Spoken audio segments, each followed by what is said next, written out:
Pemirsa, Timnas Indonesia meraih kemenangan perdana di ajang AFF 2022 melawan Kamboja di Stadion GBK. Kemenangan tim Garuda memuaskan supporter yang mendukung langsung di stadion. Pertandingan Indonesia melawan Kamboja di Stadion Gelora Bung Karno diramaikan ribuan penonton yang hadir menyaksikan secara langsung. Warna merah mendominasi Gelora Bung Karno, bentuk ramainya supporter Indonesia yang mendukung tim Garuda. Dukungannya untuk tim Garuda ini tentunya membawa kemenangan 2-1 dari Kamboja, membuat gembira para pendukung. Laga Timnas selalu menjadi pemersatu supporter dari berbagai latar belakang yang sama-sama menyuarakan dukungan bagi tim Garuda.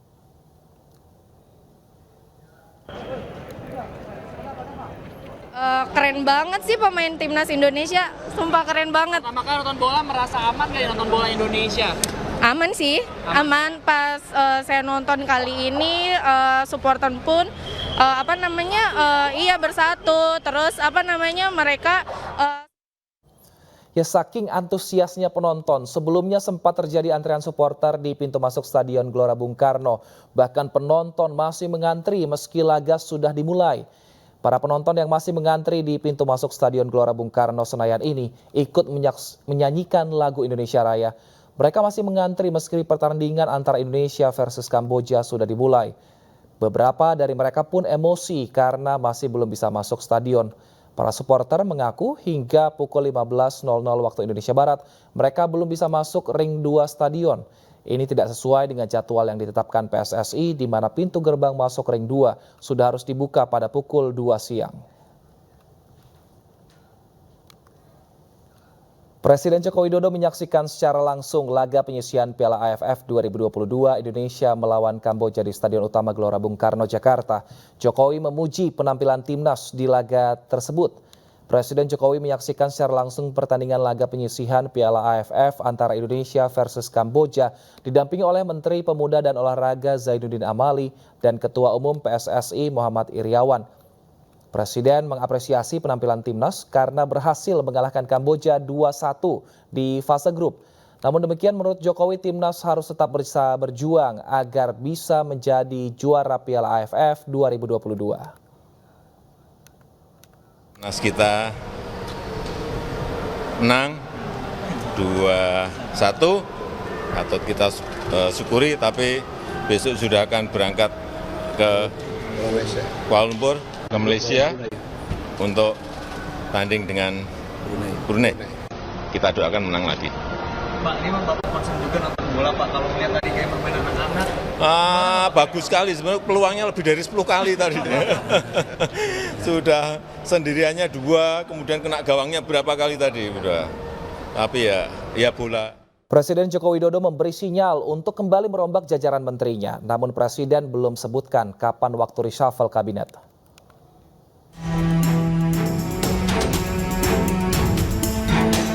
Wacana perombakan kabinet atau reshuffle kembali mengemuka. Hal ini diamini Presiden yang menyatakan tidak menutupi adanya kemungkinan bakal kembali merombak kabinet Indonesia Maju. Hal ini disampaikan saat meresmikan Bendungan Sukamahi di Bogor, Jawa Barat. Meski begitu, Jokowi tidak menjelaskan kapan tepatnya ia akan mengganti menterinya. Lagi reshuffle, Pak, di ujung Mungkin. Kapan, Pak? Kapan, Pak, waktunya? Awal tahun? Ada deh. Terima kasih, Pak. Ya nanti.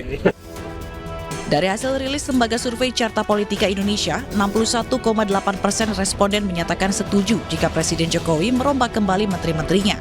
Dan 26,6% tidak setuju, sementara 11,7% tidak menjawab atau tidak tahu. Namun dari hasil survei lainnya, 60,5% responden menyatakan puas terhadap kinerja menteri-menteri Jokowi, 32,7% menyatakan tidak puas, dan 6,9% tidak menjawab atau tidak tahu. Belakangan Jokowi kembali bicara soal percapresan 2024. Setelah menyebut capres rambut putih, Jokowi juga menyebut soal capres gagal. Jokowi sampaikan kekhawatiran adanya capres gagal yang nantinya mengkambing hitamkan istana. Jokowi pun heran kenapa istana selalu disalahkan dalam urusan politik jelang pemilu 2024. Ada lagi nanti mungkin untuk Pilpres nanti bisa seperti itu lagi, ada orang atau tokoh yang ingin sekali dapat kendaraan supaya bisa mencalonkan, ternyata tidak bisa. Udah lagi presiden itu ikut-ikutan, istana ikut-ikutan, kekuatan besar ikut-ikutan. Lah urusannya apa dengan saya? Hati-hati nanti, karena ini yang pengen ikut pilpres kan banyak. Padahal calonnya nggak tahu nanti bisa 4 pasang, 3 pasang, atau 2 pasang, nggak ngerti kita. Lalu siapa kira-kira yang dimaksud Presiden Jokowi mengenai peringatan Capres gagal ini? Pemilu 2024 semakin dekat, sinyal reshuffle menguat. Kapan dan siapa menteri yang akan diganti oleh Presiden Joko Widodo? Kita akan membahasnya bersama dengan pengamat politik dan juga Direktur Eksekutif Carta Politika Yunarto Wijaya. Selamat malam Mas Toto. Selamat malam. Mas Toto, kalau dari survei Carta Politika yang tidak puas ini paling banyak menteri siapa, Mas? Loh, kita tidak pernah menanyakan itu ya. Jadi pertama saya harus jelaskan dulu, survei ini tidak hanya khusus mengenai reshuffle.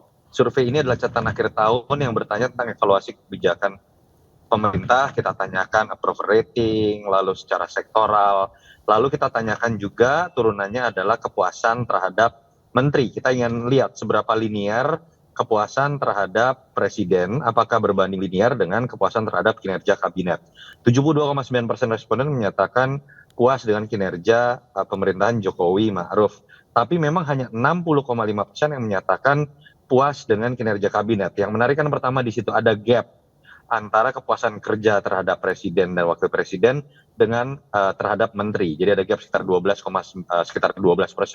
Dan yang menarik adalah ketika kita kemudian tanyakan bahwa ada apakah Anda setuju atau tidak apabila presiden melakukan reshuffle kembali, dan memang 61,8% menyatakan setuju. Pertanyaannya adalah apakah ada pertanyaan lanjutan mengenai menteri mana yang layak di reshuffle? Saya merasa bahwa pertanyaan mengenai kepuasan terhadap menteri sendiri itu tidak pernah kita tanyakan di Carta Politika karena itu tidak apple to apple. Biasanya kecenderungan kepuasan itu akan lebih tinggi kepada menteri-menteri yang tingkat popularitasnya lebih tinggi. Menteri yang udah lama seperti Sri Mulyani, menteri-menteri yang berasal dari parpol seperti Pak Prabowo. Itulah kenapa kemudian kita tidak bertanya sampai kemudian nama-nama menteri tersebut.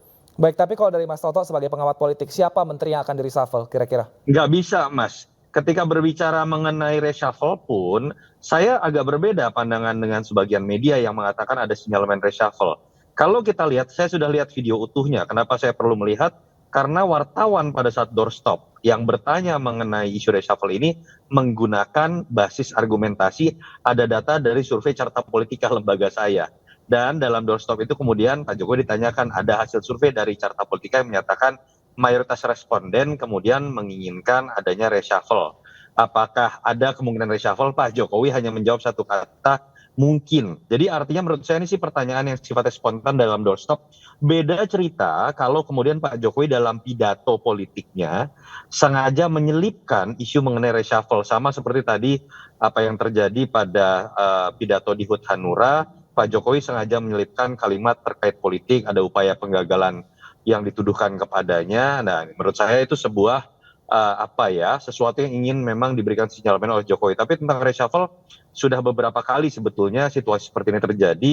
Saya sih malah belum melihat sinyalemen kuat dari Pak Jokowi dalam waktu dekat akan melakukan reshuffle hanya dikarenakan kejadian doorstop tadi. Tapi kalau dari survei apakah juga diketahui, Mas, bidang mana yang tidak puas warga ini mengenai kinerja dari kabinet?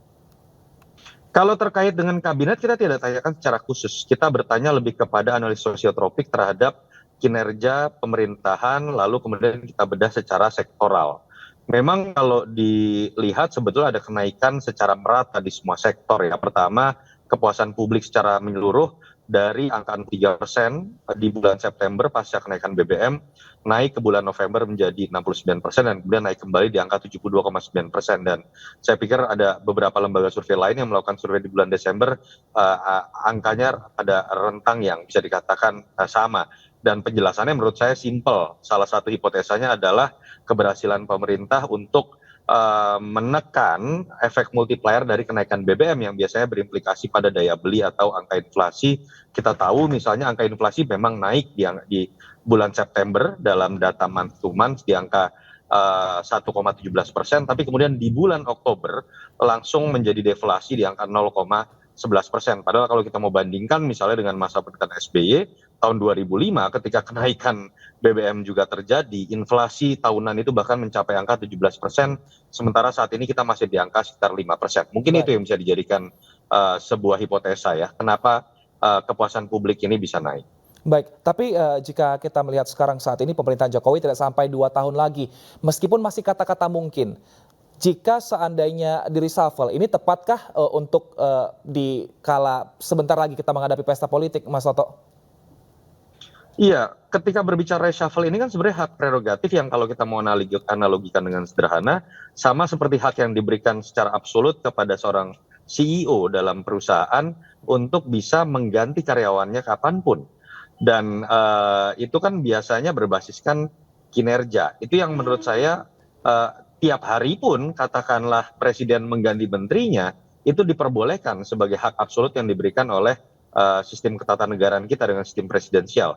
Tetapi kalau pertanyaan efektif atau tidak, saya merasa bahwa kalau reshuffle ini diartikan dalam konteks tata ulang kinerja, menurut saya Jokowi harus melakukan itu kepada menteri-menteri yang memang dirasa kinerjanya buruk untuk meninggalkan legasi yang baik. Jangan sampai kemudian reshuffle hanya diartikan menjadi tata ulang koalisi sebatas pada penilaian menteri dari parpol mana yang dianggap sudah mbalelo lalu kemudian diganti. Itu bisa saja dilakukan, tetapi efeknya secara positif akan lebih berpengaruh ketika reshuffle ini diartikan dalam konteks tata ulang kinerja tadi, sehingga kemudian Jokowi meninggalkan legasi yang baik. Baik, tapi seandainya ada persepsi dari partai politik yang ternyata menyatakan bahwa ini untuk menarik partai menjadi koalisi, apa yang harus ditanggapi Presiden untuk menanggapi hal itu? Iya, yang saya sebutkan tadi ya, saya berharap Presiden lebih fokus pada upaya meninggalkan legasi dan tidak berhenti pada upaya tata ulang koalisi. Karena kalau itu yang terjadi, Presiden hanya lebih dilihat sebagai pemimpin koalisi, bukan sebagai presiden. Nah, misalnya kalau pertanyaannya masuk kepada hal yang konkret terkait banyak yang mengkaitkan ini, apakah ini sinyalmen keluarnya Nasdem dan 3 menteri Nasdem misalnya dalam konteks ketika mereka mendeklarasikan Anies Baswedan yang dianggap berseberangan dengan Jokowi. Saya melihat sebetulnya dalam konteks Nasdem sah-sah saja. Nasdem kemudian mendeklarasikan Anies Baswedan, itu bobotnya sama dengan Gerindra mendeklarasikan Pak Prabowo atau Golkar mendeklarasikan Mas Erlangga Hartarto. Tapi kalau nanti betul Nasdem mendeklarasikan dirinya bergabung dalam koalisi perubahan bersama 2 partai oposisi, harusnya menurut saya secara kode etik lebih baik Nasdem keluar dari barisan koalisi, karena artinya mereka sudah fokus pada membangun koalisi dengan pemerintahan yang sekarang. Baik, terima kasih Mas Toto. Kita nantikan seperti apa langkah Presiden. Apakah kata mungkin ini menjadi fakta? Kita nantikan bersama. Terima kasih Mas Toto telah bergabung bersama kami di iNews Prime. Selamat malam. Ya pemirsa, pelabuhan, stasiun dan juga bandara dipadati penumpang di puncak arus mudik Natal dan Tahun Baru yang diprediksi terjadi hari ini. Selengkapnya usai jeda.